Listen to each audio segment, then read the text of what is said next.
그날 나는 병원 검진을 마치고 아들 수호의 집으로 향했다.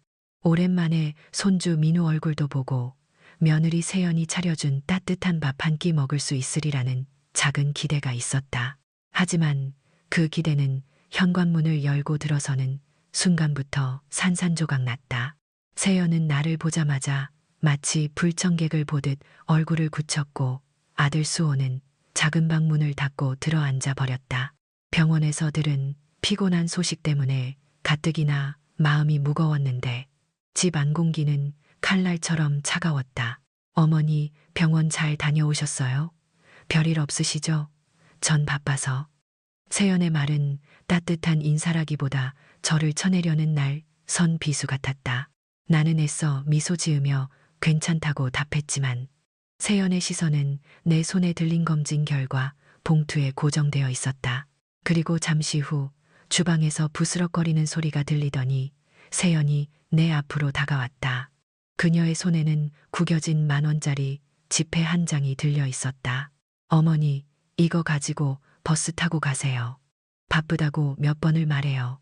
다음에 시간 될 때 다시 오세요. 내 눈앞으로 던져지듯 내밀어진 지폐는 차갑고 축축했다. 구겨진 종이 조각이 손끝에 닿는 순간 내 가슴속 깊은 곳에서 무언가 찢어지는 소리가 들렸다. 10,000원, 고작 10,000원으로 아들을 위해 평생을 바친 이 어미를 내쫓는다는 말인가? 내 삶이, 내 존재가 고작 그만한 가치밖에 되지 않는다는 말인가? 세연의 차가운 눈빛과 방문 틈으로 새어나오는 아들 수호의 인기척마저 느껴지지 않는 싸늘함 속에서 나는 더 이상 버틸 수 없었다. 손이 덜덜 떨렸지만 이를 악물고 그 10,000원짜리 지폐를 받아들었다. 눈물이 터져 나오려는 것을 간신히 참고 터질 듯한 가슴을 부여잡고 현관문을 나섰다. 찬 바람이 쌩하니 뺨을 때렸다. 정신없이 버스 정류장으로 향해 마침 온 버스에 몸을 실었다. 창가 자리에 앉아 손안에 구겨진 10,000원짜리 지폐를 멍하니 내려다봤다. 차가운 종이의 감촉이 내 손끝을 시리게 파고들었다. 창문에 비친 내 모습은 초라하기 그지없었다. 늙고 지친 얼굴, 축 늘어진 어깨, 내가 알던 고미순이 맞나 싶을 정도로 낯설었다.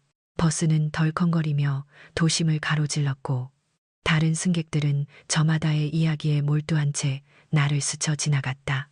그들의 무심한 시선이 내 안의 소외감을 더욱 깊게 만들었다. 텅 빈 가슴에 바람이 휘몰아치는 듯했다. 내 인생은 언제부터 이렇게 메마르게 변했을까? 나는 평생 아들 수호 하나만을 바라보고 살았다. 남편과 일찍 헤어지고 혼자 벌어 아들을 키웠다. 남들 다 아는 여행 한 번 가본 적 없고 새 옷 한 벌 사 입어본 적 없었다. 오로지 아들의 학비와 미래를 위해 내 청춘과 건강을 바쳤다. 아들이 어릴 적 시장에서 늦은 밤까지 허리 한 번 펴지 못하고 일해번 돈으로 새 학기 참고서를 사주고 그 돈이 아까워 감기 걸린 몸으로도 병원 한 번 가지 못했던 기억이 선명했다. 밤늦게 잠든 아들 얼굴을 쓰다듬으며 내 아들만은 남부럽지 않게 키우겠다고 다짐했었다. 그 애틋한 기억들이 이제는 날카로운 파편이 되어 내 심장을 찔러왔다. 엄마, 내가 나중에 꼭 성공해서 엄마 호강시켜줄게. 어린 수호가 환하게 웃으며 내게 했던 말, 그 약속을 철석같이 믿으며 버텼던 시간들이 주마등처럼 스쳐 지나갔다. 하지만 지금 내 아들은 어디에 있는가? 며느리 세연의 모욕적인 행동 앞에서도 침묵했던 아들의 뒷모습이 자꾸만 눈앞에 아른거렸다. 내가 뭘 잘못했길래, 내가 대체 무슨 죄를 지었길래 이런 취급을 받아야 하는 걸까? 눈물이 쉴 새 없이 흘러내려 뺨을 타고 흘렀다. 손으로 아무리 닦아내도 소용없었다.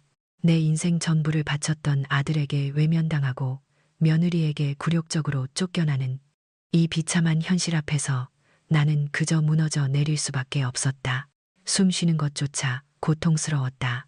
내 삶은 이대로 끝나는 것일까? 창밖의 세상이 온통 회색빛으로 물들어 보였다. 회색빛 세상 속을 걷는 듯 비틀거리며 집에 도착했다.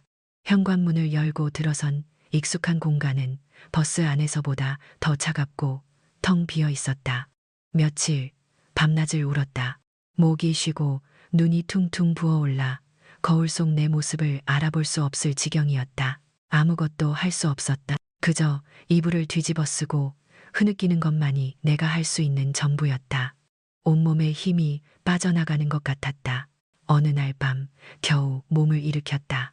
침대 협탁 위에 놓인 낡은 일기장이 눈에 들어왔다.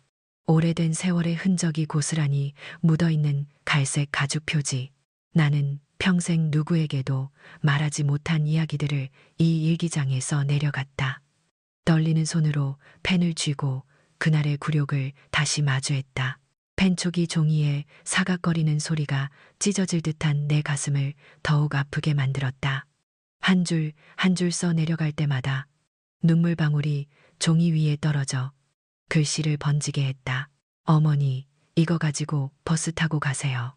채연의 싸늘한 목소리가 귓가에 맴돌았고 구겨진 만 원짜리 지폐의 차가운 감촉이 손끝을 타고 온몸으로 퍼져나가는 듯했다. 나는 일기장에 지난 세월을 기록했다. 찢어진 가슴으로 내 삶을 되짚어 보았다. 낡은 앨범을 꺼내 들었다. 빛바랜 사진 속 젊은 나는 참으로 해맑게 웃고 있었다. 아들 수호를 안고 있는 내 모습에는 세상 모든 것을 다 가진 듯한 자부심이 깃들어 있었다. 작고 여린 손으로 내 볼을 쓰다듬는 아들을 보며 이 아이를 위해서라면 무엇이든 할 수 있다고 다짐했던 그 순간이 마치 어제 일처럼 생생했다. 남편과 헤어지고 혼자 아들을 키우면서 허리 한번 제대로 펴보지 못하고 일했다.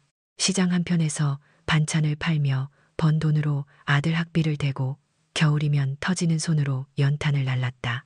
병원 한 번 가지 못해 온몸이 쑤셔도 아들이 새학기 참고서를 들고 환하게 웃을 때면 나는 그 모든 고통을 잊을 수 있었다. 그 모든 희생이 그저 한 장의 10,000원짜리 지폐로 돌아온 것인가. 회한과 슬픔이 뒤섞여 내 안을 덮쳤다.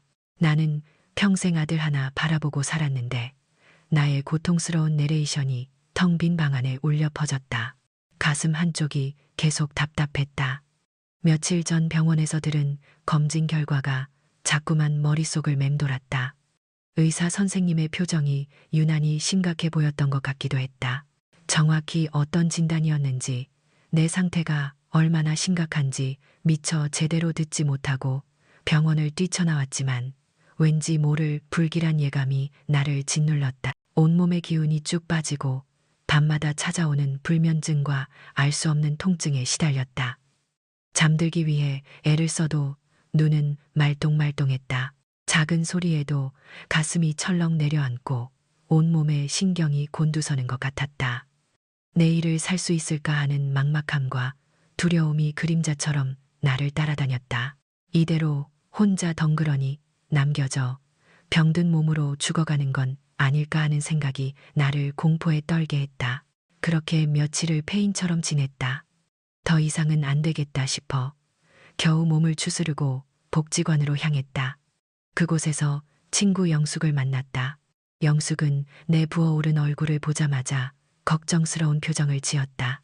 미순아, 너 대체 무슨 일이야? 얼굴이 엉망이네. 나는 차마 입이 떨어지지 않아 한참을 망설였다. 며느리에게 쫓겨났다는 치욕적인 이야기를 어떻게 해야 할까? 하지만 영숙의 따뜻한 눈빛과 걱정 어린 손길에 결국 무너지고 말았다. 떨리는 목소리로 그날 버스 안에서의 굴욕과 아들 수호의 무관심, 그리고 지난 세월의 희생을 털어놓았다.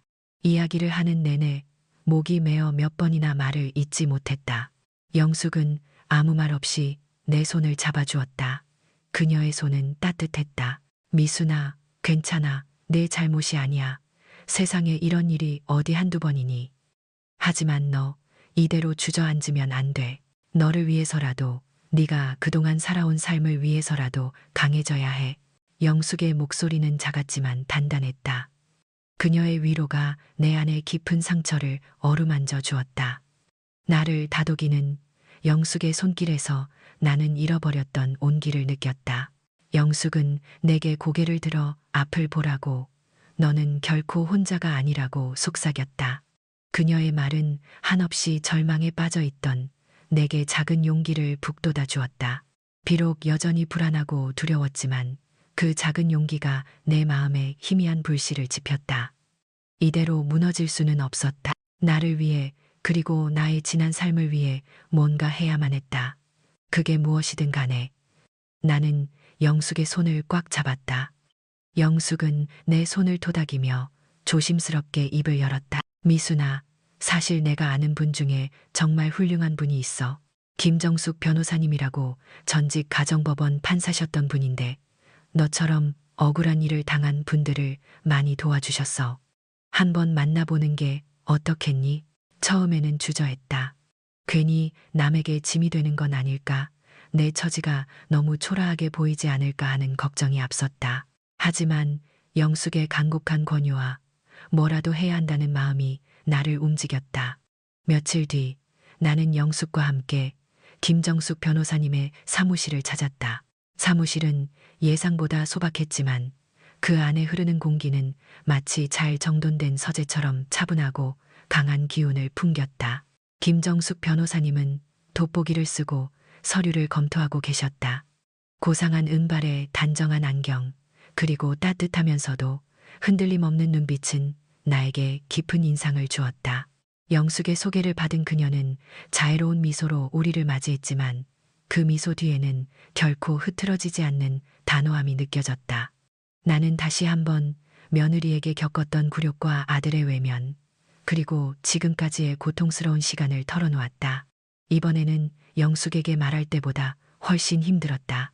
전문적인 지식을 가진 사람 앞에서 나의 무지함과 무력함이 더 부각되는 것 같아 수치스러웠다. 하지만 김 변호사님은 내 이야기를 한마디도 놓치지 않고 경청하셨다. 중간중간 날카로운 질문으로 상황을 파악하셨지만 단 한 번도 나를 비난하거나 동정하지 않으셨다. 그녀는 내게 물었다. 고미순 여사님, 지금까지 여사님의 재산을 지키기 위해 어떤 노력을 하셨습니까? 며느님이 여사님의 통장과 도장을 훔쳐 대출을 시도했다는 증거는 있으십니까? 그 질문에 나는 아무 대답도 할 수 없었다. 나는 그저 눈물을 흘릴 뿐이었다. 김 변호사님은 차분한 목소리로 말을 이어갔다. 여사님, 어머니의 희생이 당연한 것이라는 생각은 버리셔야 합니다. 자식에게 헌신한 어머니의 삶은 존경받아 마땅하지만 그렇다고 해서 자신의 존엄성과 재산을 포기할 이유는 없습니다. 자식이 부모의 재산을 탐하는 것은 법적으로도 도덕적으로도 용납될 수 없는 일입니다. 특히 명의도용이나 사문서 위조를 통한 대출 시도는 심각한 범죄입니다.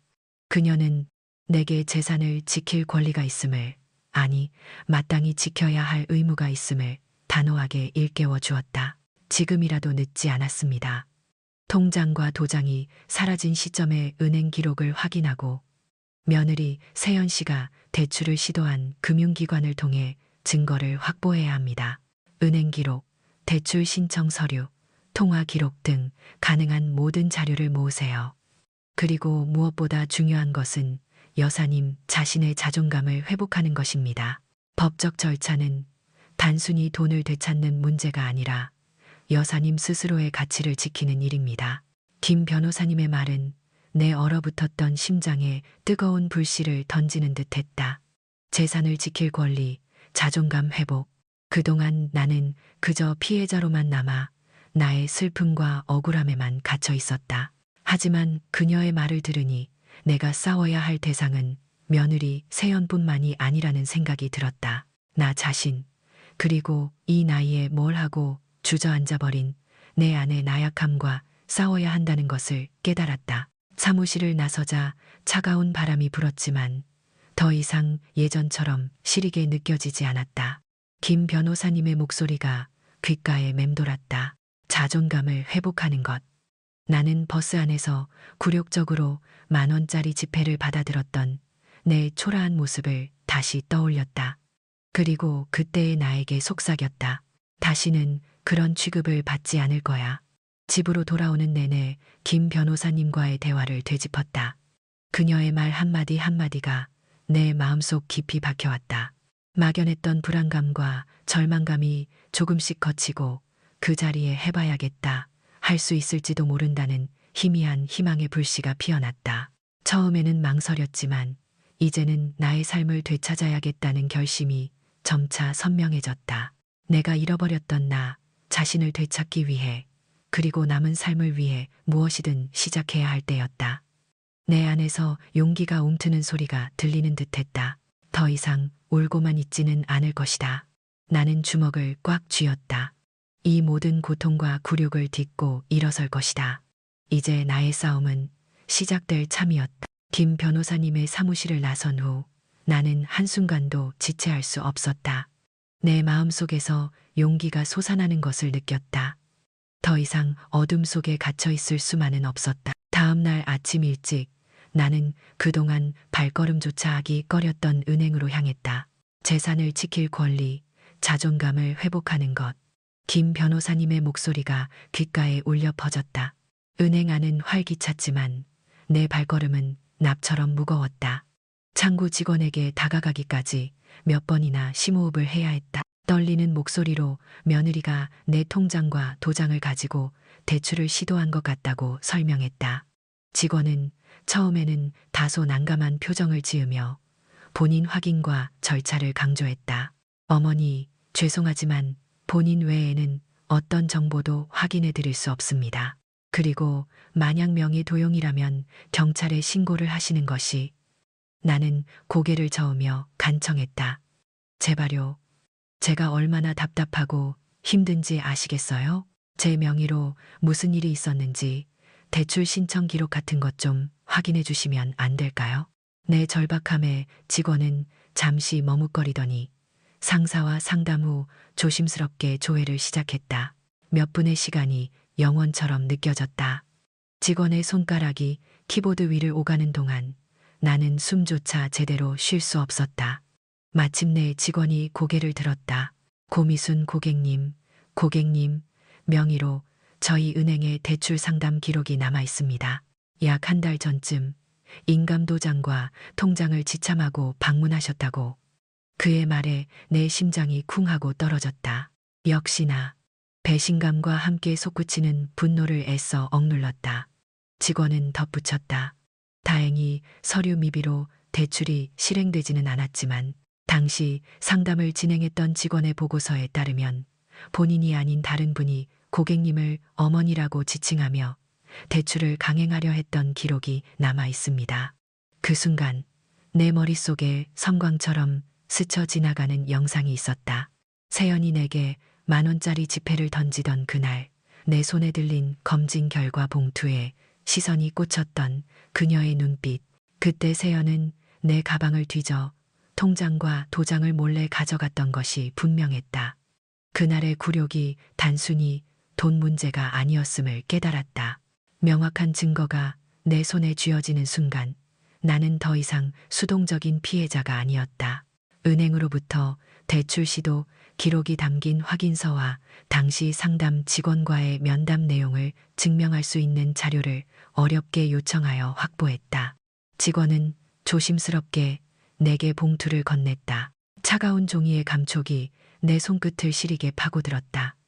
하지만 이제 그 시림은 더 이상 절망의 차가움이 아니었다. 그것은 싸움의 시작을 알리는 차가운 결이었다. 며느리 세연의 집으로 향하는 버스 안, 내 손에 쥐어진 봉투는 무거운 돌덩이 같았다. 이번 방문은 예전과 달랐다. 따뜻한 밥 한 끼, 손주 민우의 해맑은 웃음을 기대하며 가던 길이 아니었다. 김 변호사님이 말한 자존감 회복을 위한 전쟁터로 향하는 길이었다.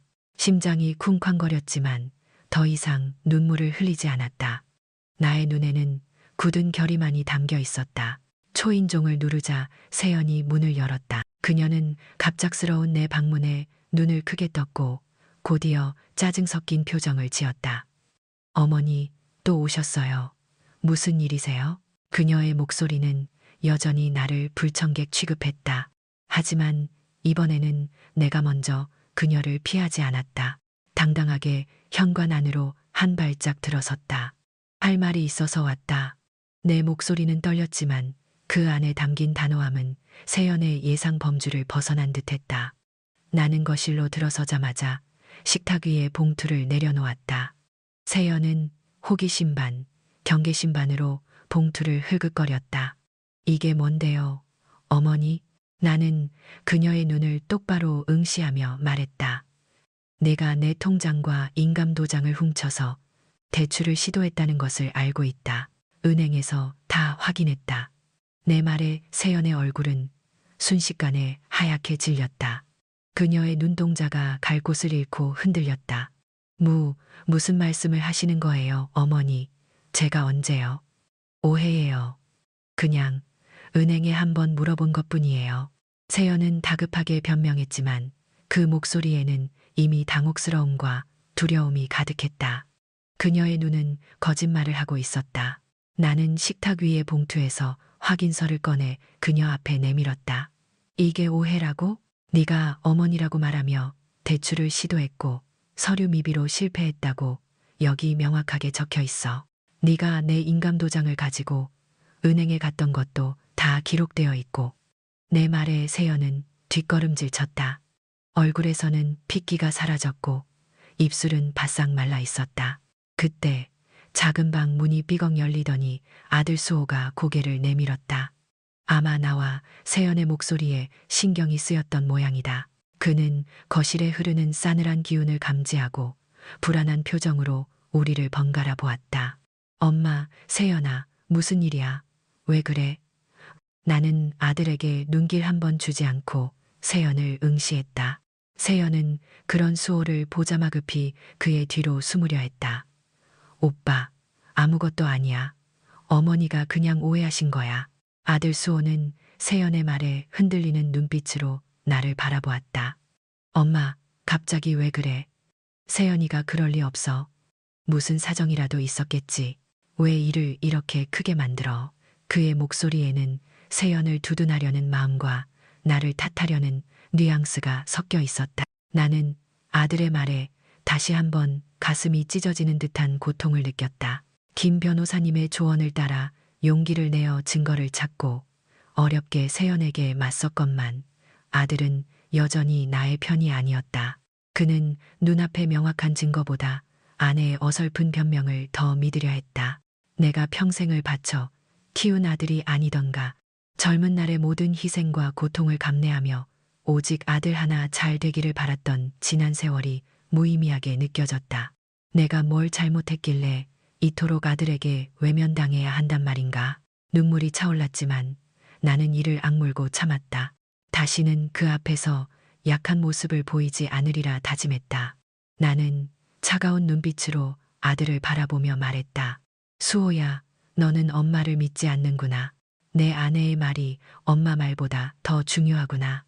내 말에 수호는 당황한 듯 입을 다물었지만 그의 표정은 여전히 불편함과 불신으로 가득했다. 나는 더 이상 그 집에 머물 이유가 없었다. 증거를 제시했고 내 권리를 주장했다. 그리고 아들의 차가운 외면 또한 다시 한번 확인했다. 씁쓸한 입맛을 다시며 현관으로 발걸음을 옮겼다. 돌아서는 내 등 뒤로 세연의 흐느낌과 수호의 한숨 소리가 들려왔다. 하지만 나는 뒤돌아보지 않았다. 버스 안에서 찢어지던 가슴은 여전히 아팠지만 이제는 나 홀로 싸워야 할 길임을 더욱 분명히 깨달았다. 겨우 용기 내어 내디딘 첫걸음이었다. 이 길의 끝이 어디일지 나는 알 수 없었다. 하지만 다시는 구겨진 10,000원짜리 지폐 한 장에 내 삶을 내맡기지 않으리라. 비록 아들의 외면은 뼈 아팠지만 나는 더 이상 주저앉지 않을 것이다. 나 자신을 위해, 나의 남은 삶을 위해 그렇게 결심하며 차가운 밤 공기 속으로 걸어 들어갔다. 며칠이 지나도 아들 수호의 태도는 변하지 않았다. 내가 은행에서 받은 확인서까지 보여주며 분명한 증거를 제시했건만 수호는 여전히 미심쩍은 눈으로 나를 바라보거나 아예 나와의 대화를 회피했다. 전화는 받지 않았고 어쩌다 통화가 되면 엄마, 세연이가 그럴 리 없다고 하잖아요. 분명 무슨 오해가 있는 거예요. 제가 알아볼게요. 같은 말만 되풀이하며 세연을 감쌌다. 그의 목소리에는 내가 괜한 트집을 잡아 가정을 시끄럽게 만든다는 불편함이 역력했다. 내 마음속에 겨우 피어났던 작은 희망의 불씨가 다시 사그라지는 듯했다. 세연은 더 뻔뻔해졌다. 처음에는 당황하고 두려워하는 기색을 보이더니 수호가 자신의 편을 들자 한결 여유로운 표정으로 나를 대했다. 어머니, 제가 그날 은행에 간 건 맞아요. 그런데 그건 그냥 대출 상담을 받아보려 한 것뿐이었어요. 제가 얼마나 힘들었으면 그랬겠어요. 그리고 도장하고 통장은 제가 어머니 가방에 넣어둔 건데 그걸 모르시고. 그녀는 내게 되레 자신의 억울함을 호소하며 눈물을 글썽였다. 그 연기하는 듯한 모습에 나는 속이 뒤집히는 것 같았다. 하지만 수호는 세연의 말을 그대로 믿는 눈치였다. 그들이 부부라는 이름으로 똘똘 뭉쳐 나의 말을 거짓으로 치부하는 상황은 나를 더욱 고립시켰다. 나는 이제 그들에게 어떤 말을 해도 통하지 않을 것임을 직감했다. 그 무렵 가장 큰 고통은 손주 민우에게서 찾아왔다. 민우는 원래 밝고 명랑한 아이였는데 부모님의 계속되는 다툼과 가정의 싸늘한 분위기 때문인지 눈에 띄게 위축되어 있었다. 하루는 민우의 담임 선생님에게서 전화가 왔다. 민우, 어머님 되시죠? 요즘 민우가 학교에서 부쩍 말이 없어지고 친구들과도 잘 어울리지 못해요. 숙제도 자주 빼먹고 점심시간에도 혼자 밥을 먹는다고 해서 걱정이 됩니다. 나는 세연인 척 전화를 받으며 마음이 철렁 내려앉았다. 민우가 얼마나 힘들어하고 있을지, 그 여린 가슴에 얼마나 큰 상처가 맺혔을지 생각하니 내 가슴이 찢어지는 듯했다. 다음 날 몰래 민우의 학교 앞으로 찾아갔다. 학교 시간에 맞춰 교문 밖에서 민우를 기다렸다. 멀리서 터덜터덜 걸어 나오는 민우의 뒷모습은 평소보다 한층 작아 보였다. 책가방을 맨 어깨는 축 처져 있었고 얼굴에는 웃음기가 사라진 채 그림자가 드리워져 있었다. 친구들과 제잘거리며 뛰어나오는 다른 아이들과는 대조적이었다. 민우는 나를 발견하고도 처음에는 어색하게 고개만 끄덕였다. 아이를 꽉 끌어안으니 마른 몸이 그대로 느껴졌다. 할머니, 작은 목소리로 나를 부르는 민우의 눈가가 촉촉했다. 나는 아무 말 없이 아이의 머리를 쓰다듬어 주었다. 가족의 싸움이 죄 없는 어린 손주에게까지 상처를 주고 있다는 사실은 나를 깊은 절망감에 빠뜨렸다. 민우의 고통은 나에게는 어떤 개인적인 복수심보다도 더 큰 아픔으로 다가왔다. 내 건강 또한 나날이 악화되고 있었다. 그날 병원에서 들었던 피곤한 소식은 사실 암 전단계 진단이었다. 하지만 나는 가족에게 이 사실을 말할 엄두조차 내지 못했다. 내가 아프다는 사실은 그들에게 또 하나의 짐일 뿐 아무도 나를 위로해 줄 사람은 없을 것이라는 생각에 혼자 모든 것을 감내했다. 스트레스와 고통 때문인지 온몸의 기운이 쭉 빠지고 소화 불량은 물론 밤마다 극심한 불면증에 시달렸다. 잠을 자려 눈을 감아도 잠은 오지 않고 내일을 알 수 없는 불안감과 죽음에 대한 두려움이 나를 옥죄었다. 거울 속 내 얼굴은 생기를 잃어 푸석했고 눈가에는 깊은 주름이 패어 있었다. 내 몸이 점점 망가져가는 것을 느끼면서도 나는 이 지옥 같은 현실에서 벗어날 방법을 찾지 못했다. 그러던 어느 날 복지관에서 만난 영숙이 다급한 목소리로 내게 전화를 걸어왔다. 미순아, 너 혹시 세연이한테 무슨 돈 빌려준 거 있니? 아님 세연이가 내 이름으로 돈을 빌린 건 없니? 영숙의 목소리에는 걱정과 함께 당황스러움이 묻어 있었다. 영숙은 아는 사람을 통해 세연이 사채업자에게 8천만 원이라는 거액의 빚을 지고 있다는 소문을 들었다고 했다. 나는 망치로 머리를 한 대 맞은 듯했다. 세연이 내 통장과 도장을 가지고 대출을 시도했던 것이 단순한 상담이 아니었던 것이다. 그날 이후 수소문 끝에 세연이 8천만 원의 사채의 빚을 지고 있으며 그 빚 때문에 수호와의 부부싸움이 극에 달했다는 사실을 알게 되었다. 아들 수호 역시 뒤늦게 세연의 빚을 알고 충격에 빠져 있었지만 이미 엎질러진 물이었다. 사채업자들은 시도 때도 없이 집으로 찾아와 행패를 부리고 수호의 직장까지 찾아가 빚 독촉을 했다. 그들의 삶은 완전히 파탄 직전이었다. 8천만 원이라는 거액의 채무는 나에게는 물론 아들 내외에게도 감당하기 힘든 그림자였다. 이 모든 비극이 시작된 발단이 내 아들이자 며느리의 어리석음 때문이었음을 알게 된 순간 나는 그동안 느꼈던 분노와 배신감을 넘어선 거대한 절망에 휩싸였다. 내 몸은 암 전 단계 진단으로 무너져가고 있었고 내 손주 민우는 고통받고 있었다. 이제는 나만의 문제가 아니었다. 가족 전체가, 사랑하는 손주까지도 이 위기 속으로 함께 빨려 들어가고 있었다. 내가 과연 이 거대한 그림자로부터 내 가족을 그리고 나 자신을 지켜낼 수 있을까? 두려움에 떨면서도 나는 깊은 심연 속에서 작은 빗줄기를 찾아야만 했다. 8천만 원이라는 빚의 그림자가 우리 집을 완전히 덮쳐버린 후 아들 수호와 며느리 세연의 얼굴에서는 웃음기가 사라진 지 오래였다. 그들은 밤마다 방문을 걸어 잠그고 격렬한 목소리로 다투었고 그 소리는 내 낡은 가슴을 쉴 새 없이 찢어 발겼다. 민우는 그런 부모의 모습을 피해 내 방으로 와서 한참을 웅크리고 앉아 있곤 했다.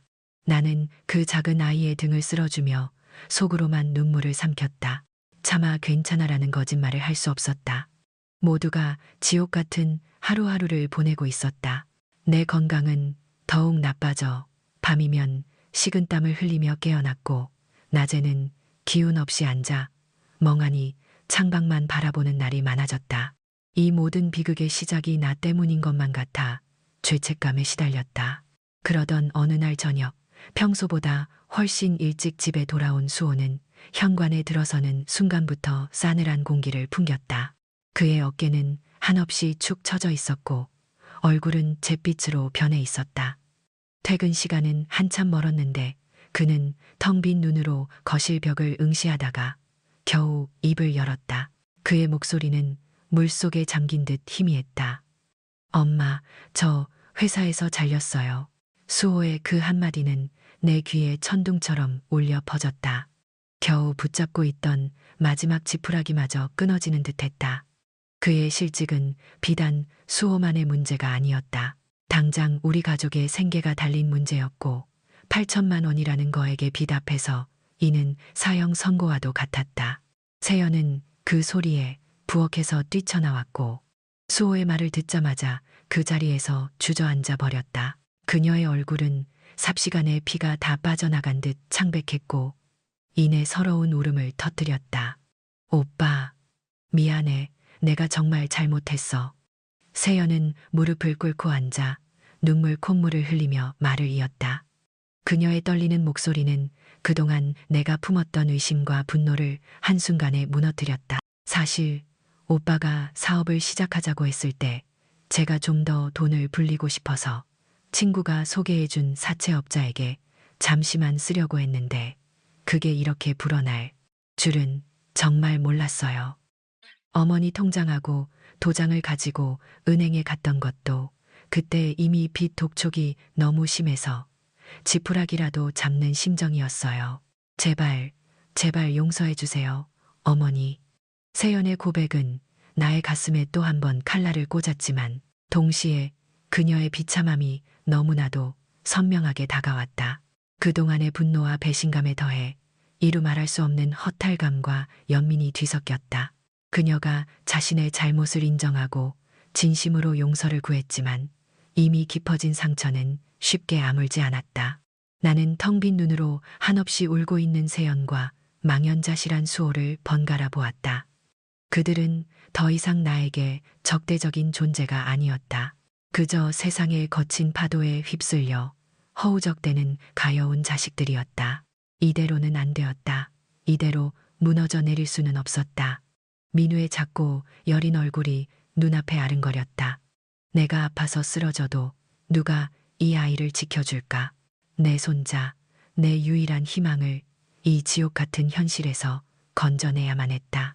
내 모든 것을 바쳐서라도 내 몸은 암 전 단계 진단으로 무너져가고 있었고 8천만 원이라는 빚은 거대한 산처럼 우리 가족을 짓누르고 있었다. 그 거대한 그림자 속에서 나는 살아남기 위해, 그리고 내 가족을 지키기 위해 마지막 힘을 짜내야만 했다. 그날 밤 나는 한숨도 잘 수 없었다. 이불을 뒤집어 쓰고 밤새도록 고민하고 또 고민했다. 암 전 단계 진단으로 무너져가는 내 몸과 빚더미에 앉아 절망하는 아들 부부, 그리고 상처받은 손주의 얼굴이 파노라마처럼 스쳐 지나갔다. 내가 가진 건 무엇일까? 아무것도 없는 것 같았지만 문득 어린 시절부터 해오던 손맛 좋은 반찬 만드는 기술이 떠올랐다. 시장 한편에서 반찬을 팔아 수호를 키웠던 지난 세월. 그때의 고통스러웠던 기억들이 이제는 희미한 가능성으로 다가왔다.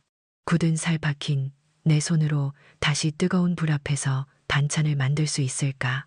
늙고 병든 몸으로 감당할 수 있을까? 그래, 이거라도 해봐야 해. 막막한 현실 속에서 한 줄기 빛을 본 듯했다. 내 손으로 직접 다시 일어서는 것, 그게 나 자신을 지키고 내 가족을 지킬 유일한 방법일지도 몰랐다. 늙은 몸으로 다시 시장 바닥에 나설 생각을 하니 앞이 캄캄했지만 나는 민우의 얼굴을 떠올리며 마음을 다잡았다. 민우의 눈에서 다시 밝은 빛을 보게 하고 싶었다. 내 아이들이 지고 있는 빚을 갚고 민우에게 다시 웃음을 찾아주기 위해, 그리고 내 인생의 마지막 자존심을 지키기 위해 나는 결단을 내렸다. 그래, 반찬 가게를 열자. 내 인생의 마지막 도전을 시작하자. 이름은 미순 반찬. 내 이름 석자를 걸고 내 모든 것을 걸고 시작하는 싸움이었다. 이 깊은 절망 속에서 피어난 작은 희망의 불씨가 꺼지지 않기를 바라며 나는 차가운 새벽 공기 속에서 주먹을 꽉 쥐었다. 그날 새벽 나는 잠자리에 들지 않고 인터넷을 뒤적였다. 작은 상가 임대, 소액 창업, 반찬 가게 자리 같은 검색어를 입력하며 내 손끝에 굳은 결의를 새겼다. 8천만 원의 빚, 아들의 실직, 암 전 단계 진단. 이 모든 것을 극복하기 위한 나의 마지막 싸움은 이렇게 시작될 참이었다. 잠시 후 주방에서 물을 마시러 나온 아들 수호가 내 옆을 지나다 멈칫했다. 엄마, 왜 아직 안 자고 계세요? 무슨 일 있어요? 수호의 목소리에는 여전히 미안함과 불편함이 뒤섞여 있었다. 나는 노트북 화면을 가리키며 담담하게 말했다. 나 반찬 가게 할 거야. 미순 반찬. 내 이름 석자 걸고 시작하는 일인데 혼자서는 힘드니 내가 좀 도와줘야겠다. 수호는 내 말에 눈을 동그랗게 떴다.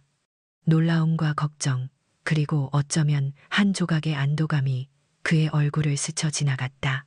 그는 선뜻 대답하지 못하고 머뭇거렸다.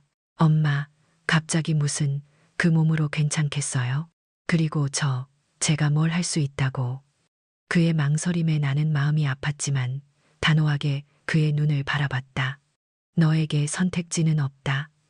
지금 우리에게 남은 건 이거 하나뿐이야. 내 실직으로 당장 생계가 막막하고 내 아내의 빚은 우리 가족 모두를 벼랑 끝으로 몰아넣었어. 민우를 봐서라도 우리 모두 살기 위해서라도 이겨내야 해. 너는 엄마를 도와야 한다. 내 단호한 말에 수호는 더 이상 토를 달지 못했다. 다음 날부터 우리는 함께 발품을 팔았다. 돈이 없으니 작고 낡은 가게밖에 없었다. 버스 정류장 근처 골목 어귀에 자리한 오래된 식료품 가게가 눈에 들어왔다. 간판은 녹슬고 유리창은 뿌옇게 먼지가 쌓여 있었지만 왠지 모르게 정이 갔다. 그래, 여기다. 나는 낡은 가게 문을 열며 속삭였다. 희망과 함께 밀려드는 막막함, 과연 잘 해낼 수 있을까 하는 불안감이 파도처럼 밀려왔다. 며칠 밤낮으로 수호와 나는 가게를 청소하고 꾸몄다. 묵은 먼지를 닦아내고 벽에 페인트를 칠했다. 수호는 서툴지만 묵묵히 나를 도왔다. 그의 손길에서 조금씩 죄책감과 책임감이 느껴졌다. 아내 세연은 낮에는 여전히 집에 틀어박혀 눈물을 흘렸지만 밤늦게 가게로 찾아와 설거지를 돕거나 간단한 잔심부름을 해주었다. 아직 마음의 문이 완전히 열린 건 아니었지만 그녀도 이 막다른 골목에서 뭔가 해보려는 듯했다. 간판을 달았다. 오래된 나무판에 미순 반찬이라고 서툰 글씨로 써붙인 간판이었다. 내 이름 석자를 건다는 것이 이토록 무겁고도 자랑스러운 일일 줄은 몰랐다. 간판을 달아놓고 멀리서 바라보니 뿌옇던 유리창 너머로 따뜻한 불빛이 새어 나오는 듯했다. 내 인생의 두 번째 막이 이렇게 시작되는구나. 드디어 개업날. 이른 아침부터 반찬을 만들었다. 오랜만에 맡는 고춧가루와 마늘 냄새, 지글지글 볶아지는 소리가 낯설지 않았다. 익숙한 손맛으로 정성껏 반찬을 만들었다. 나는 어쩌면 이 순간을 기다려왔는지도 모른다. 내 평생을 바쳐 지켜온 엄마의 자리가 이제 미순 반찬의 주인으로 확장되는 듯했다. 수호는 어색하게 앞치마를 두르고 가게 앞에 서 있었다. 세연은 보이지 않았다. 불안한 마음을 애써 진정시키며 첫 손님을 기다렸다. 하지만 기대와는 달리 가게 문은 텅 비어 있었다. 오가는 사람들은 많았지만 미순 반찬에는 아무도 발길을 멈추지 않았다. 몇 시간이 지나 겨우 할머니 한 분이 들어와 김치 한 봉지를 사가셨을 뿐이었다. 아가씨, 이 김치 맛있네. 그 한마디가 너무나 소중했지만 그 이후로도 한참 동안 가게는 파리만 날렸다. 점심시간이 지나고 저녁 시간이 되어도 상황은 나아지지 않았다. 정성껏 만든 반찬은 그대로 쌓여 있었고 냄비에서는 온기가 식어갔다. 엄마, 오늘은 좀 그런가 봐요. 수호의 목소리에도 실망감이 묻어 있었다. 나는 억지로 웃으며 고개를 끄덕였다. 괜찮다고, 내일부터 잘 될 거라고 스스로를 다독였지만 가슴 한편에서는 쓰디쓴 한숨이 터져 나왔다. 낮은 매출은 고사하고 재료비조차 건지기 힘들었다. 그날 밤 나는 남은 반찬들을 싸들고 집에 돌아왔다. 하루 종일 서 있었더니 다리는 천근만근이었고 허리는 끊어질 듯 아팠다. 피로가 온몸을 덮쳤다. 무엇보다 암 전단계 진단으로 인한 불안감은 여전했다. 밤마다 찾아오는 통증과 불면증은 더욱 심해졌다. 가게를 열었지만 오히려 나의 건강은 더욱 악화되는 듯했다. 잠 못 이루는 새벽, 나는 홀로 베개에 얼굴을 묻고 삭막한 현실에 절망했다. 이대로 포기해야 하는 걸까? 내일도 오늘처럼 아무도 찾아오지 않으면 어쩌지? 그렇게 며칠이 지나자 몸도 마음도 지쳐갔다. 새벽에 일어나 장을 보고 밤늦게까지 반찬을 만들다 보면 어느새 해가 떠오르고 졌다. 수호는 여전히 어색하게 가게를 지켰고 세연은 가끔 와서 도왔지만 아직 그녀의 눈빛에는 그늘이 짙었다. 어느 날 오후 학교에서 돌아온 민우가 가게로 찾아왔다. 낡은 책가방을 메고 터덜터덜 걸어 들어오는 민우의 모습은 여전히 어딘가 위축되어 보였다. 하지만 나를 발견하자 작은 미소를 지었다. 할머니, 힘들죠? 민우의 말에 순간 울컥했다. 이 작은 아이는 내 힘듦을 알아봐 주는구나. 나는 애써 괜찮다고 답하며 민우의 손을 잡았다. 민우는 가게 안을 빙 둘러보더니 손님이 없는 텅 빈 공간을 잠시 물끄러미 바라봤다. 그리고 이내 고개를 갸웃거리며 말했다. 할머니, 제가 노래 불러줄까요? 엄마 아빠가 싸울 때 유치원 선생님이 이 노래를 불러주면 마음이 편해진다고 했어요. 나는 깜짝 놀랐다. 민우가 노래를 불러준다고 이 작은 아이의 순수한 마음에 가슴이 먹먹해졌다. 그래, 우리 민우가 불러주는 노래 듣고 싶다. 민우는 잠시 쑥스러워하는 듯 하더니 이내 작은 목소리로 노래를 부르기 시작했다. 반짝반짝 작은 별 아름답게 비치네. 동쪽 하늘에서도 서쪽 하늘에서도 작은 손으로 율동까지 흉내내며 노래를 부르는 민우의 모습은 너무나 사랑스러웠다. 아이의 맑고 고운 목소리가 텅 빈 가게 안에 울려 퍼졌다.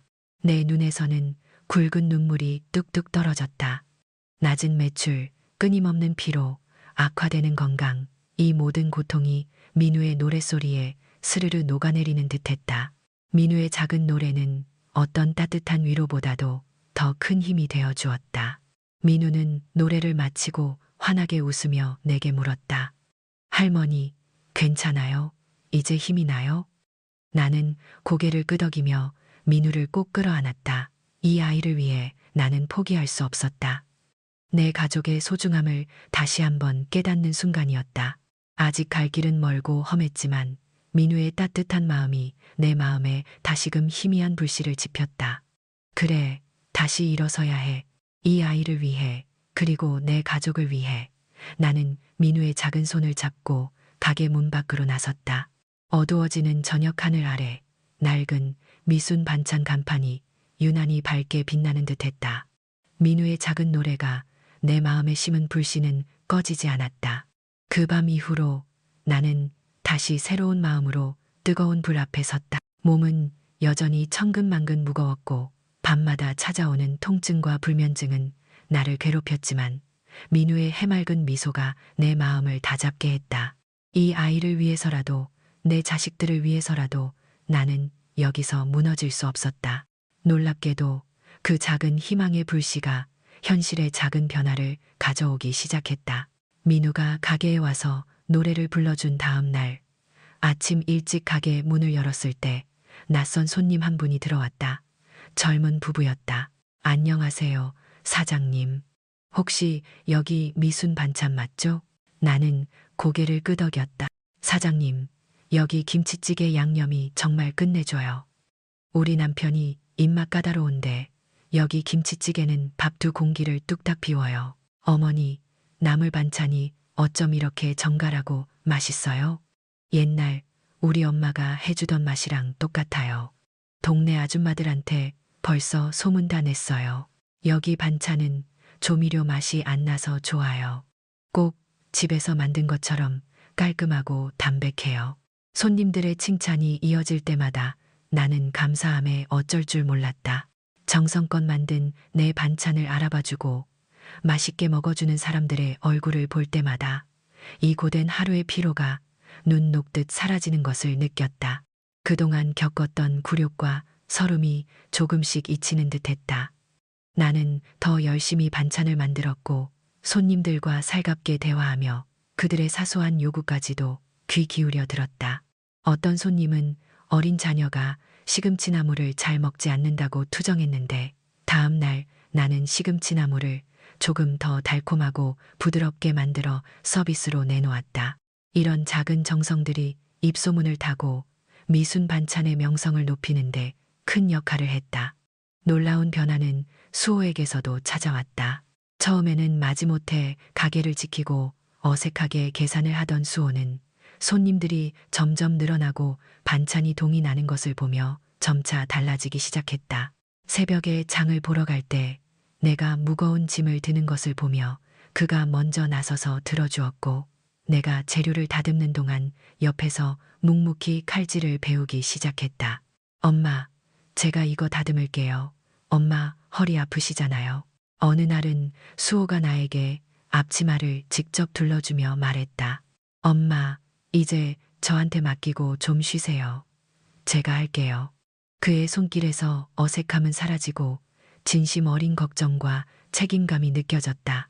나는 말없이 고개를 끄덕이며 아들에게 잠시 자리를 내어주었다. 아들의 손이 서툴긴 했지만 그가 썰어놓은 채소들은 반듯했고 양념을 섞는 손길에도 정성이 느껴졌다. 하루는 수호가 퇴근 후 나에게 조심스럽게 다가와 말했다. 엄마, 제가 그때 엄마 말씀 안 믿고 세연이만 감싸서 죄송했어요. 정말 엄마께 너무 큰 상처를 드렸어요. 가게에서 엄마가 고생하시는 거 보면서 제가 얼마나 철없는 아들이었는지 깨달았어요. 그의 목소리는 떨렸고 눈에는 미안함이 가득했다. 나는 아무 말 없이 아들의 등을 토닥여 주었다. 그동안 쌓였던 앙금이 한순간에 녹아내리는 듯했다. 아들의 진심 어린 반성은 나에게 무엇과도 바꿀 수 없는 소중한 보상이었다. 이제 수호는 미순 반찬의 든든한 기둥이 되어 주었다. 그는 가게의 청소부터 재료 관리, 손님 응대까지 적극적으로 나서며 나를 도왔다. 그의 밝아진 표정과 활기찬 모습은 가게의 분위기까지 생기 있게 만들었다. 세연 역시 조금씩 변화의 모습을 보였다. 여전히 어두운 그림자가 그녀를 감싸고 있었지만 민우가 학교에서 돌아와 할머니 가게에서 노래를 부르거나 작은 심부름을 하는 모습을 보며 그녀의 마음도 움직이기 시작한 것 같았다. 어느 날 저녁, 가게 마감 시간 직전에 세연이 조용히 가게 문을 열고 들어왔다. 어머니, 제가 도울 일 없을까요? 나는 그녀를 물끄러미 바라봤다. 망설이던 세연은 고개를 숙이며 말했다. 민우가 할머니가 힘들게 일하시는 거 보면 마음 아프다고 자기라도 도와드려야 한다고 자꾸 그래서요. 제가 뭐라도 해야 할 것 같아서요.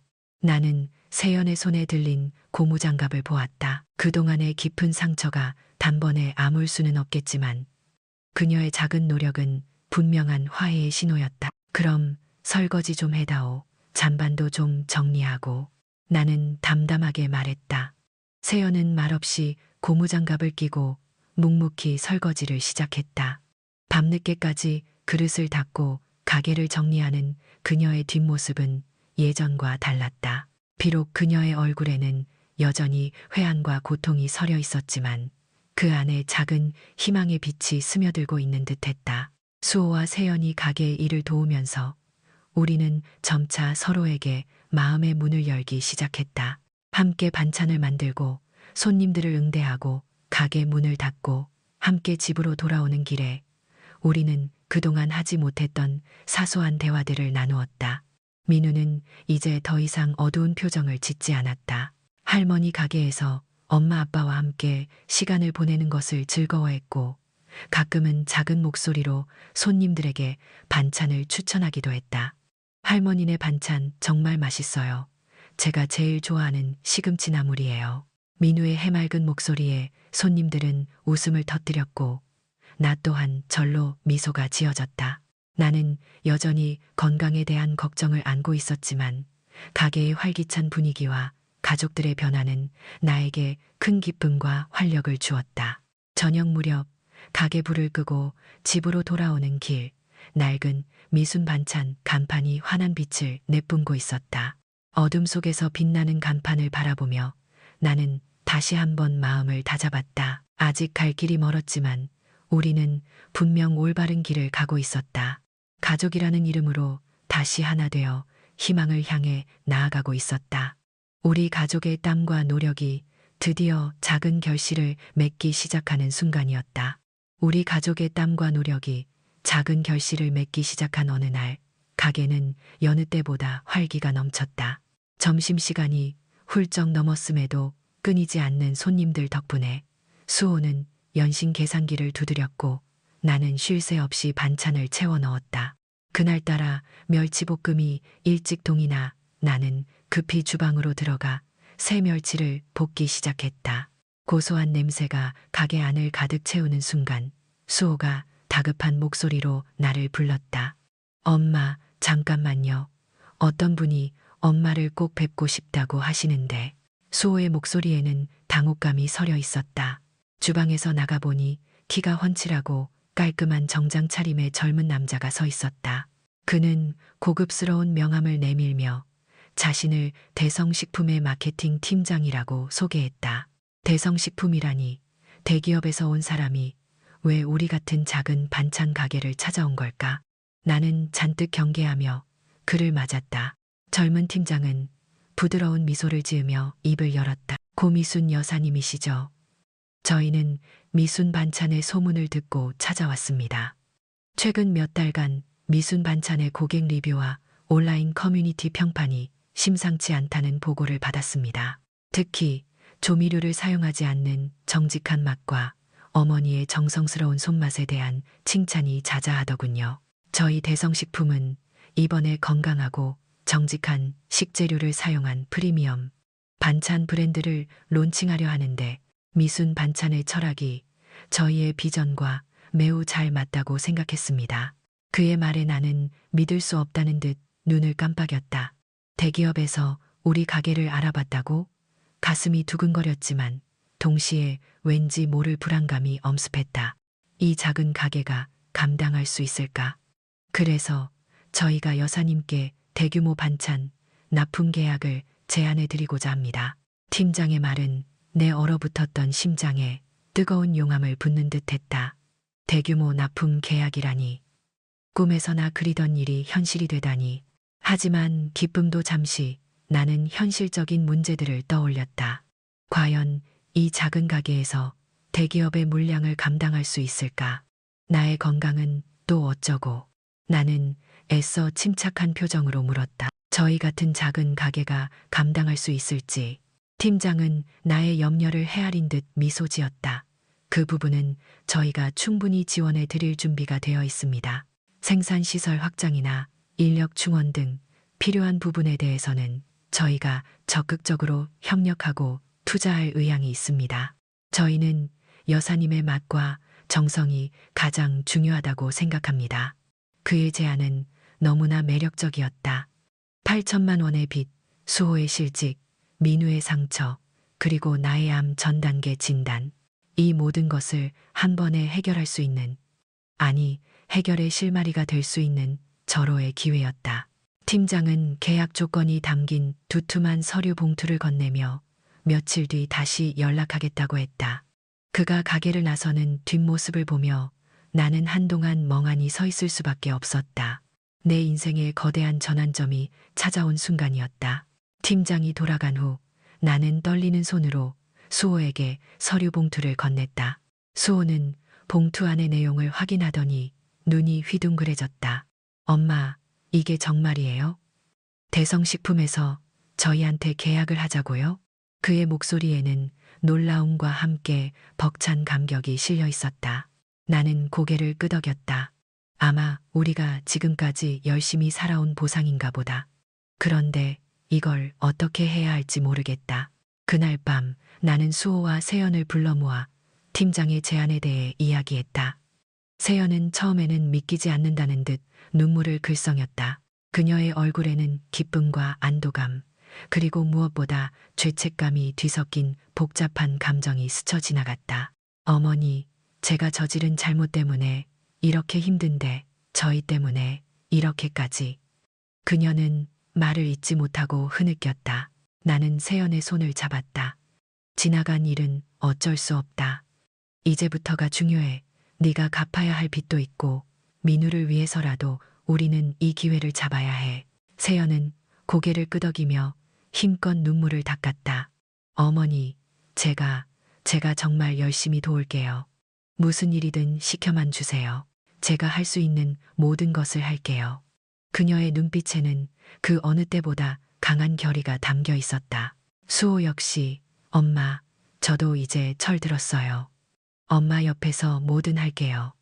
이젠 엄마 혼자 고생하시는 거 두고 보지 않을 거예요. 라며 굳게 다짐했다. 하지만 막상 계약을 성사시키려니 걱정부터 앞섰다. 대기업의 물량을 소화하려면 지금의 주방으로는 어림도 없었고 인력도 턱없이 부족했다. 나는 김정숙 변호사님께 연락해 자문을 구했다. 그녀는 나의 이야기를 듣고 기뻐하며 다시 한번 격려해 주었다. 고미순 여사님, 드디어 여사님의 노력이 빛을 발하는군요. 시설 확장이나 법적인 문제 등은 제가 도울 수 있는 부분은 최대한 돕겠습니다. 중요한 것은 여사님과 가족의 의지입니다. 며칠 밤낮으로 가족회의를 했다. 주방 설비 교체, 추가 인력 채용, 재료 수급 문제 등 산적한 과제들 앞에서 우리는 머리를 맞대고 고민했다. 그때였다. 예상치 못한 곳에서 손길이 뻗어왔다. 세연의 아버지, 그러니까 나의 사돈 어른이었다. 미순 여사, 자네 가게 일이 잘 된다는 소식 들었네. 세연이에게 이야기를 듣고 나니 내가 가만히 있을 수가 없더군. 내 비록 나이가 많지만 예전에 작은 제조업체를 운영했던 경험이 있으니 혹시 자네에게 도움이 될까 싶어서. 사돈 어른은 작고 낡은 가방을 들고 가게로 찾아왔다. 그의 얼굴에는 그동안의 고생이 고스란히 묻어 있었지만 눈빛만은 형형했다. 나는 당황했지만 그의 진심 어린 제안에 감사함을 느꼈다. 그동안 세연의 잘못 때문에 사돈 어른에게도 마음의 짐이 있었을 것이다. 사돈 어른, 정말 괜찮으시겠어요? 저희는 이제 막 시작하는 작은 가게라. 나는 조심스럽게 물었다. 그는 손사래를 치며 웃었다. 이 나이에 뭘 바라겠나.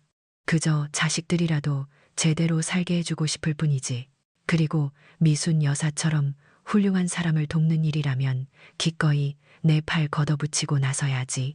그렇게 우리 가족은 미순 반찬이라는 이름 아래 똘똘 뭉쳤다. 수호는 대기업과의 협상과 물류 관리를 전담했고, 세연은 레시피를 표준화하고 생산 라인 관리를 도맡았다. 그녀는 밤낮 없이 공책에 빼곡히 생산 계획을 세웠고, 식재료 발주부터 포장까지 모든 과정에 온 힘을 쏟았다. 사돈 어른은 자신의 경험을 살려 시설 보수와 장비 관리를 척척 해냈다. 그는 때로는 수호에게, 때로는 세연에게 날카로운 조언을 해주며 큰 힘이 되어 주었다. 나의 역할은 오로지 맛을 지키는 것이었다. 확장된 주방에서 나는 여전히 뜨거운 불 앞에서 반찬을 만들었다. 하지만 이제는 혼자가 아니었다. 수호가 힘든 일을 거들어주고 세연이 내 손발이 되어주며 사돈 어른이 묵묵히 뒤를 받쳐주었다. 가족들의 땀방울이 모여 미순 반찬은 매일매일 성장해 나갔다. 나는 밤마다 밀려오는 피로와 여전한 건강 문제로 힘들어했지만 가족들의 변화된 모습과 활기찬 가게 분위기에서 다시 한번 일어설 힘을 얻었다. 민우는 이제 학교에서 돌아오면 가게에 들러 가족들의 일하는 모습을 흐뭇하게 바라봤다. 할머니, 오늘도 반찬 최고예요. 그의 밝은 목소리에 우리는 모두 웃을 수 있었다. 마침내 대성식품과의 최종 계약일. 우리는 떨리는 마음으로 대성식품 본사로 향했다. 김 변호사님이 함께 동행해 주셨고 수호와 세연, 심지어 사돈 어른까지 모두 참석했다. 회의실에 들어서자 대성식품 대표이사와 마케팅 팀장이 우리를 맞았다. 팽팽한 긴장감 속에서 마지막 계약서 조항을 검토하고 사인을 주고받았다. 그리고 마침내 굳게 맞잡은 손과 함께 대규모 반찬 납품 계약이 체결되었다. 그 순간 내 가슴 속에서는 뜨거운 울림이 터져 나왔다. 8천만 원의 빚, 아들의 실직, 나의 병, 며느리의 방황, 손주의 상처, 이 모든 고통의 그림자들이 한순간에 거치는 듯했다. 우리는 해냈다. 가족이라는 이름으로 모든 역경을 이겨냈다. 대성식품과의 계약은 단순히 돈을 버는 것을 넘어 우리 가족에게 재정적인 안정과 함께 무엇과도 바꿀 수 없는 신뢰와 사랑을 되찾아 주었다. 며칠 후 세연은 내게 조용히 다가와 통장 하나를 내밀었다. 어머니, 제 빚 이제 갚아나갈 수 있게 됐어요. 매달 꼬박꼬박 갚을게요. 그리고 어머니 통장에 그동안 제가 멋대로 썼던 돈, 그것도 꼭 다 갚을게요. 그녀의 눈에는 진심 어린 회한과 함께 강한 의지가 엿보였다. 나는 아무 말 없이 세연의 손을 잡아주었다. 그녀의 손은 따뜻했다. 8천만 원이라는 빚의 그림자는 이제 더 이상 우리를 짓누르지 않았다. 우리는 다시 시작할 수 있었다. 가족이라는 이름 아래 우리는 진정한 화합을 이루었고 희망이라는 새로운 간판을 달고 힘찬 발걸음을 내딛고 있었다. 며느리 세연은 자신의 말처럼 8천만 원의 빚을 갚기 위해 누구보다 열심히 일했다. 대성식품과의 계약으로 가게 규모가 커지고 일이 많아지면서 그녀는 밤낮 없이 동분서주했다. 회계 장부를 꼼꼼히 정리하고 식재료 발주를 넣고 때로는 나와 함께 주방에서 반찬을 포장하기도 했다. 그녀의 손은 거칠어졌지만 그만큼 눈빛은 더욱 단단하고 진지해졌다. 매달 빚을 갚아나가는 과정은 쉽지 않았을 것이다. 하지만 그녀는 한 번도 힘든 기색을 내비치지 않았고 오히려 어머니, 제가 더 열심히 할게요라며 나를 다독였다. 그녀는 사채업자들에게 시달리던 과거의 세연이 아니었다. 진심으로 자신의 잘못을 뉘우치고 가족을 위해 헌신하는 진정한 미순 반찬의 가족이 되어 있었다. 마지막 빚을 모두 갚던 날, 세연은 내 앞에서 참았던 눈물을 터뜨렸다. 그녀의 통장에 찍힌 잔액 영원이라는 글자를 보며 그동안의 고통이 주마등처럼 스쳐 지나가는 듯했다. 어머니, 정말 죄송하고 감사해요. 그녀는 흐느끼며 내 손을 잡았고 나는 말없이 그녀의 등을 토닥여 주었다. 그 순간 내 오랜 앙금도 모두 씻겨 내려가는 듯했다. 나는 그녀의 진심 어린 사과를 받아들였고 그녀의 눈에서 과거의 어둠이 사라지고 새로운 삶의 빛이 피어나는 것을 보았다. 세연은 다시 태어난 아이처럼 밝고 새로운 삶을 시작하고 있었다. 그제야 나는 진정한 화해란 서로의 상처를 보듬고 함께 미래를 만들어가는 것임을 깨달았다. 세연의 변화와 함께 우리 집에는 평화가 찾아왔다. 더 이상 밤마다 아들 부부의 싸움 소리가 들리지 않았고 조용했던 집 안에는 웃음소리가 스며들기 시작했다. 가장 눈에 띄게 변한 것은 손주 민우였다.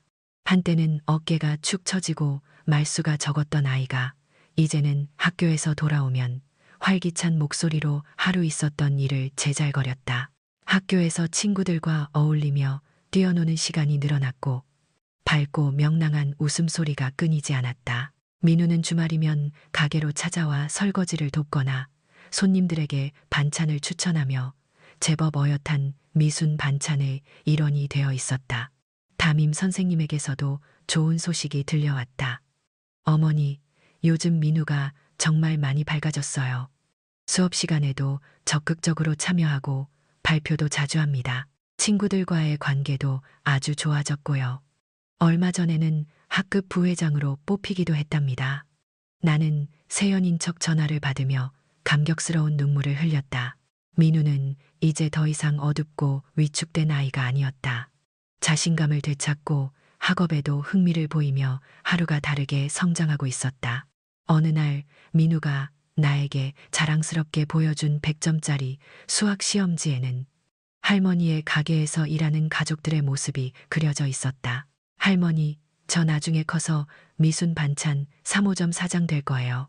민우의 해맑은 미소에 나는 세상 그 어떤 보물보다 값진 행복을 느꼈다. 우리 가족의 평화와 미순 반찬의 성공이 민우에게 얼마나 큰 영향을 주었는지 새삼 깨달았다. 암 전 단계 진단으로 무너져가던 내 몸도 가족들의 사랑과 민우의 웃음 덕분인지 몰라보게 활력을 되찾고 있었다. 통증도 줄었고 오랜만에 깊은 잠을 잘 수 있게 되었다. 가족의 화합과 가게의 번창은 내게 더 큰 의미를 부여했다. 나는 단순히 돈을 벌고 성공하는 것에 만족할 수 없었다. 지난 시간 동안 내가 겪었던 굴욕과 절망, 그리고 그것을 이겨내고 다시 일어설 수 있었던 경험들이 다른 이들에게도 희망이 될 수 있다고 생각했다. 특히 나처럼 가족에게 외면당하고 상처받은 노인들 혹은 홀로 어렵게 생계를 꾸려가는 여성들을 돕고 싶다는 강한 열망이 생겼다. 밤마다 잠 못 이루는 시간은 이제 불안감 때문이 아니었다. 어떻게 하면 내가 받은 사랑과 축복을 사회에 되돌려줄 수 있을까? 어떻게 하면 나의 작은 경험이 누군가에게 큰 용기가 될 수 있을까? 하는 행복한 고민으로 채워졌다. 나는 낡은 일기장 대신 새로운 공책을 펴들었다. 그리고 그곳에 나의 나눔에 대한 구체적인 계획을 써 내려가기 시작했다. 첫째, 홀로 사는 노인들을 위한 무료 급식 봉사. 그들을 위해 따뜻한 밥 한 끼, 정성스러운 반찬을 나누고 싶었다. 둘째, 어려운 환경 속에서도 꿈을 잃지 않는 아이들을 위한 장학재단 설립. 민우처럼 꿈을 꾸고 밝게 자랄 수 있도록 돕고 싶었다. 물론 이 모든 것을 혼자 할 수 있는 일은 아니었다. 하지만 나의 곁에는 이제 든든한 아들과 며느리, 그리고 사돈 어른까지 있었다. 그들은 나의 새로운 계획에 적극적으로 동참하며 힘을 보태겠다고 했다. 미순 반찬이 이룬 작은 기적이 사회의 더 큰 기적으로 이어질 수 있도록 나는 나의 마지막 인생을 바치기로 결심했다. 나의 이야기가, 나의 희생이, 그리고 나의 성공이 그저 나만의 것이 아닌 모두의 희망이 되기를 바라는 마음으로 나는 새로운 삶의 청사진을 그려나갔다. 내 가슴 속에는 새로운 목표가 뜨겁게 타올랐다. 새로운 삶의 청사진을 그리던 나의 시간은 놀랍도록 빠르게 흘러갔다. 이듬해 나의 70번째 생일을 맞아 우리는 미순 반찬 2호점 문을 열었다. 작은 골목, 어귀의 낡은 가게에서 시작했던 나의 꿈이 이토록 커져 번듯한 2호점에서 성대한 잔치를 열게 될 줄은 상상도 못했다. 가게 내부는 사람들로 북적였다. 온 가족이 총출동했다. 아들 수호는 입구에서 손님들을 맞이하며 환하게 웃었고, 며느리 세연은 테이블을 오가며 음식과 음료를 날랐다. 사돈 어른은 한쪽에서 큼지막한 케이크를 흐뭇하게 바라보고 계셨다. 손주 민우는 가장 밝은 얼굴로 할머니를 위한 특별 공연을 준비했다며 재롱을 부리고 있었다. 나의 오랜 친구 영숙은 감격스러운 눈으로 나를 바라보며 손수 뜬 목도리를 선물했고, 김정숙 변호사님은 단아한 미소로 내 손을 잡으며 여사님, 정말 해내셨군요 라고 축하해 주셨다. 이제는 어엿한 사업 파트너가 된 대성식품 대표이사와 마케팅 팀장도 참석해 자리를 빛내주었다. 가게 직원들도 모두 모여 진심으로 나의 생일을 축하해 주었다. 그들의 얼굴에는 진심 어린 존경과 사랑이 가득했다. 시끌벅적한 축하 속에서 나는 마치 꿈을 꾸는 듯했다. 과거 버스 안에서 구겨진 10,000원짜리 지폐를 들고 울부짖던 초라한 노인은 온데간데 없었다. 모두의 축하를 받은 후 마침내 나는 단상 위에 섰다. 마이크를 잡으려니 손이 조금 떨렸다. 그 순간 나는 식탁에 앉아있는 가족들을 다시 한번 바라보았다. 환하게 웃는 아들 수호, 밝아진 얼굴로 박수를 치는 며느리 세연, 그리고 그 둘 사이에 앉아 뿌듯한 표정으로 나를 올려다보는 손주 민우. 이 모든 것이 지난 고통의 시간을 보상받는 듯했다. 나는 깊게 숨을 들이쉬고 떨리는 목소리로 입을 열었다. 사랑하는 가족 여러분, 그리고 오늘 이 자리에 함께해 주신 소중한 분들께 진심으로 감사드립니다. 내 목소리는 처음에는 조금 떨렸지만 이내 단단하고 차분해졌다. 나는 나의 파란만장했던 삶의 여정을 이야기하기 시작했다. 병원에서 암 전단계 진단을 받고 아들 집에서 며느리에게 쫓겨나 버스 안에서 오열했던 순간부터 김정숙 변호사님을 만나 용기를 얻고 며느리와 맞섰던 일, 아들 수호의 실직과 세연의 빚이 드러났을 때의 절망감, 그리고 미순 반찬을 열어 다시 일어서기까지의 모든 과정을 숨김없이 털어놓았다. 저는 한때 모든 것을 잃었다고 생각했습니다.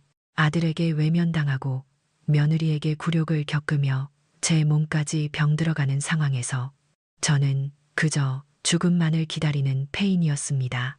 하지만 그때마다 제 곁에는 저를 일으켜 세워준 사람들이 있었습니다. 저에게 용기를 준 친구 영숙이, 길을 알려준 김정숙 변호사님, 그리고 무엇보다 비록 실수도 많았지만 결국 저와 함께 손을 잡고 다시 일어서준 제 아들 수호와 며느리 세연, 그리고 제 삶의 유일한 희망이었던 손주 민우가 있었습니다. 나는 잠시 말을 멈추고 북받쳐 오르는 감정을 애써 눌렀다. 민우는 내 이야기를 들으며 훌쩍거리고 있었고, 수호와 세연의 눈가에도 촉촉한 물기가 맺혀 있었다. 그들의 눈빛에는 후회와 미안함, 그리고 진심 어린 존경이 담겨 있었다. 저에게 미순 반찬은 단순한 가게가 아니었습니다. 그것은 저의 마지막 자존심이자 가족의 삶을 지키기 위한 처절한 싸움터였습니다. 뜨거운 불 앞에서 반찬을 만들 때마다 저는 제가 살아있음을 느꼈고, 손님들의 따뜻한 칭찬 한마디에 진한 서름이 눈 녹듯 사라지는 것을 경험했습니다. 그리고 가족들이 다시 하나 되어 함께 땀 흘릴 때 저는 진정한 행복이 무엇인지 깨달았습니다. 내 이야기가 끝나자 박수 소리가 터져 나왔다. 나는 숨을 고르고 이제 내가 가장 하고 싶었던 이야기를 꺼낼 차례임을 알렸다. 저는 이 자리에서 작은 선포를 하고자 합니다.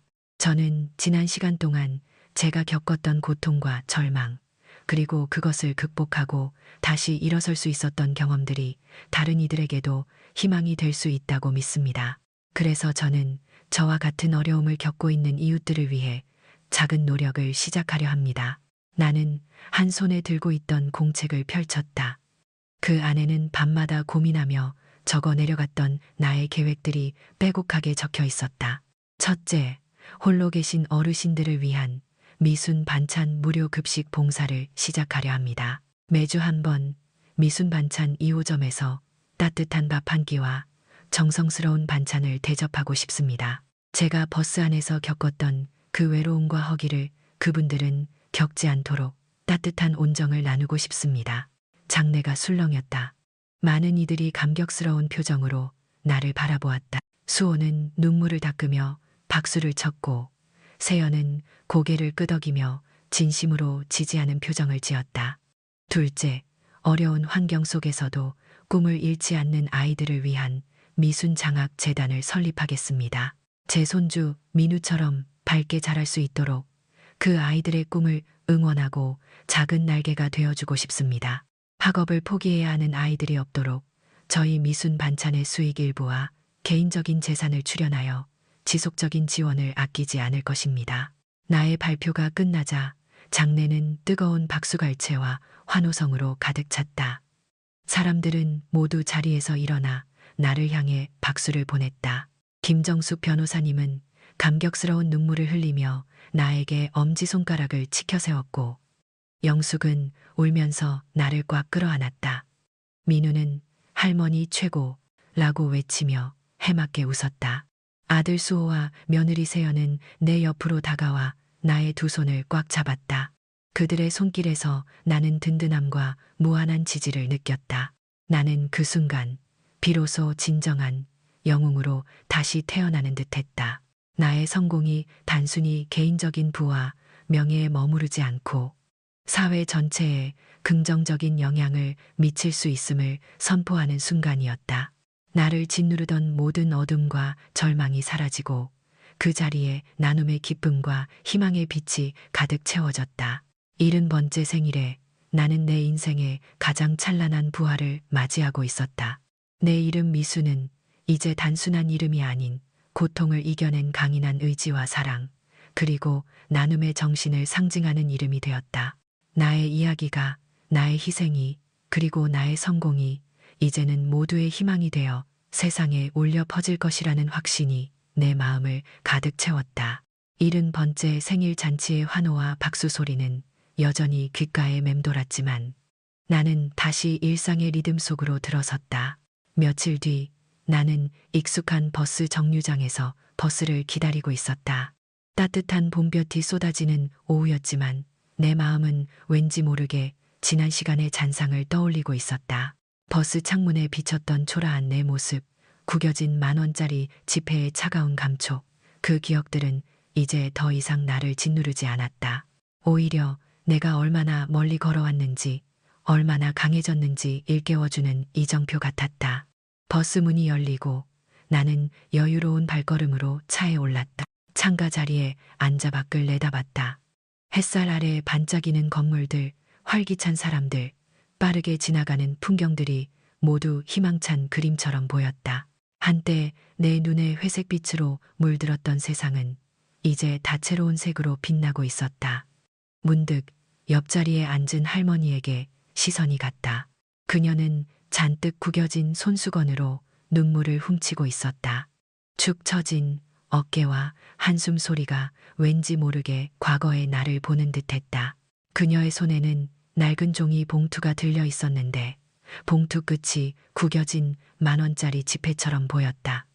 그때의 내가 떠올라 내 가슴 한쪽이 아릿했다. 할머니, 무슨 안 좋은 일 있으세요? 나도 모르게 조심스럽게 말을 건넸다.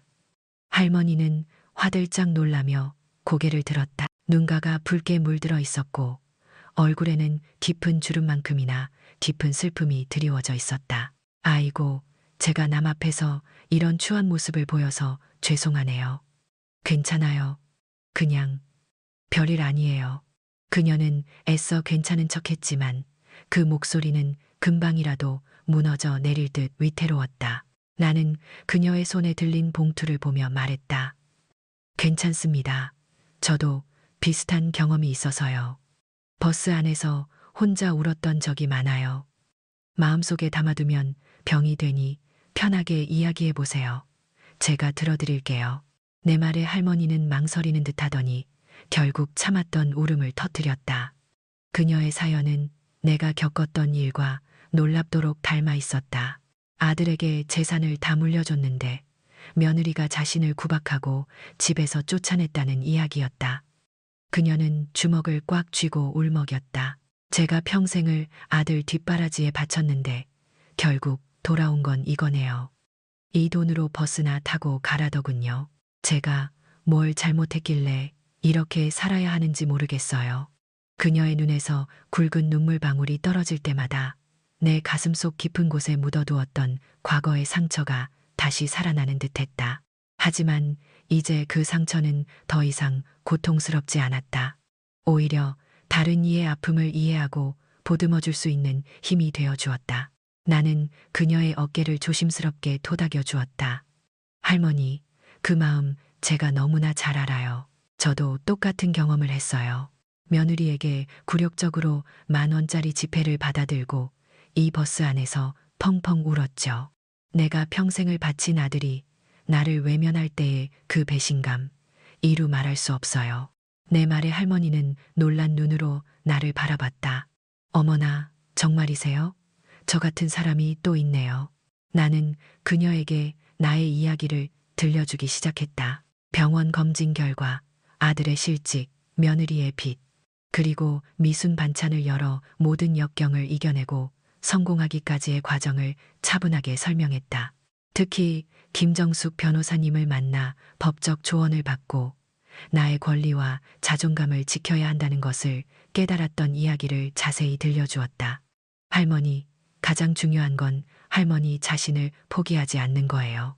지금 당장은 막막하고 세상이 무너지는 것 같겠지만 할머니에게는 할머니를 지킬 권리가 있어요. 아들과 며느리의 잘못에 대해 법적으로 도움을 청할 수도 있고요. 그리고 무엇보다 할머니의 남은 인생을 스스로 행복하게 만들 의무가 있어요.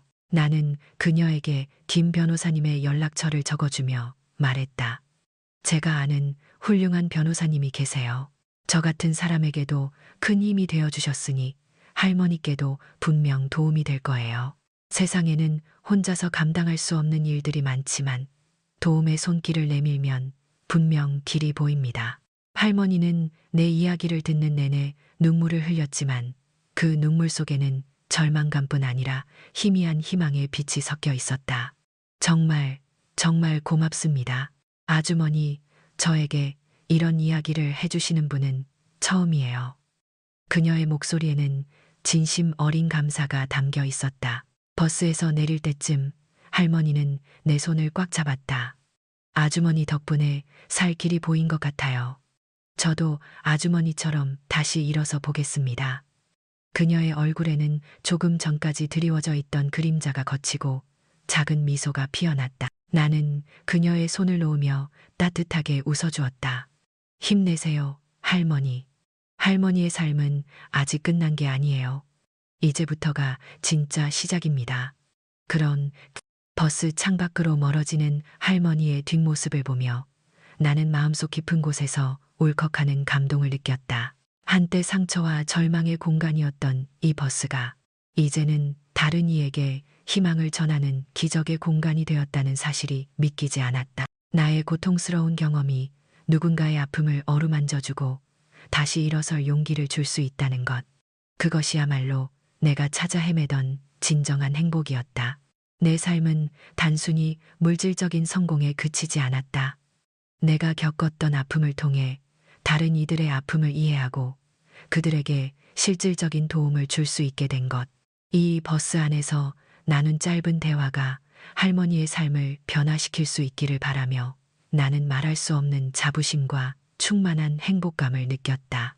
내 이름, 미순이 단순한 이름이 아닌 고통을 이겨낸 강인한 의지와 사랑, 그리고 나눔의 정신을 상징하는 이름이 되어가는 것을 온몸으로 느끼는 순간이었다. 버스는 덜컹거리며 도심을 가로질렀고 창밖으로 보이는 세상은 그 어느 때보다 밝고 아름다웠다. 나는 이제 더 이상 외롭지 않았다. 나의 경험이라는 묘약을 통해 다른 이들의 삶을 긍정적으로 변화시키는 데 기여하며 나는 비로소 진정한 의미의 행복과 자부심을 되찾았다. 버스에서 만난 그 할머니의 뒷모습은 오랫동안 내 마음속에 여운으로 남았다. 그녀에게 건넨 나의 이야기가 단지 한 사람의 삶을 위로하는 것을 넘어 나 자신의 파란만장했던 삶을 다시 한번 성찰하게 만들었다. 한때 나는 며느리 세연에게 받은 굴욕을 갚아주고 싶었다.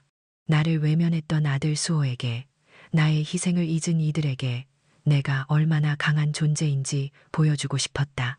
하지만 이제 나는 안다. 진정한 복수는 그들에게 상처를 주는 것이 아니었다.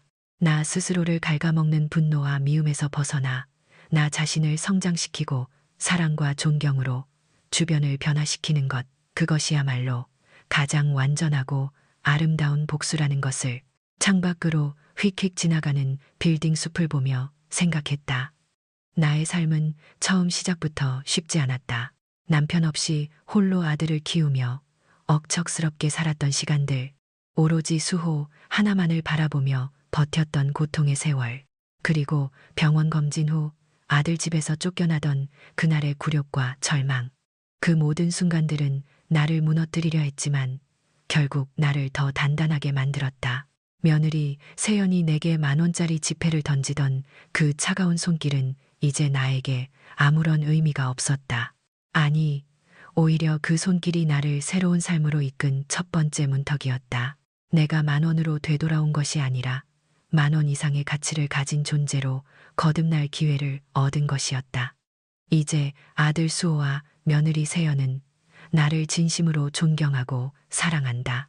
새벽 일찍 가게에 나와 가장 먼저 나에게 따뜻한 차 한 잔을 건네는 수호의 눈빛에는 예전의 불편함 대신 깊은 애정과 책임감이 서려 있다. 엄마, 힘들면 쉬세요. 이제 제가 있잖아요. 수호의 이 한마디는 그 어떤 빛 청산보다도 나에게 큰 위로가 된다. 세연 역시 내가 무거운 짐을 들려 할 때면 어머니, 제가 들게요. 하며 나보다 먼저 달려와 내 손에서 짐을 빼앗아 간다. 그녀는 이제 더 이상 눈물로 호소하는 약한 며느리가 아니다. 강인하고 현명한 사업 파트너이자 나의 든든한 가족이 되었다. 그들이 서로에게 기대어 웃고 민우를 함께 키우며 행복해하는 모습을 볼 때마다 나는 진정한 평화가 무엇인지 느낀다. 그들의 변화는 나에게 그 어떤 물질적인 보상보다 값진 선물이었다. 나의 복수는 이렇게 사랑과 화합으로 완성되었다. 내가 버스에서 만난 할머니에게 나의 이야기를 들려주었던 것처럼 나의 이야기는 앞으로도 수많은 사람들에게 용기와 영감을 줄 것이라고 믿는다. 인생 이막은 나이와 상관없이 언제든 시작될 수 있다는 것. 포기하지 않고 자신의 권리를 찾아 당당하게 일어선다면 아무리 깊은 절망 속에서도 희망의 불씨를 찾을 수 있다는 것을, 나의 인생이 그 증거가 되기를 바랐다.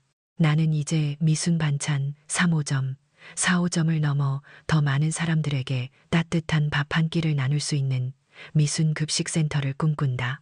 그리고 내가 꿈꾸는 장학재단이 민우처럼 해맑은 웃음을 가진 아이들에게 날개를 달아줄 수 있기를 바란다. 나의 작은 희망들은 이제 현실이 될 준비를 하고 있다.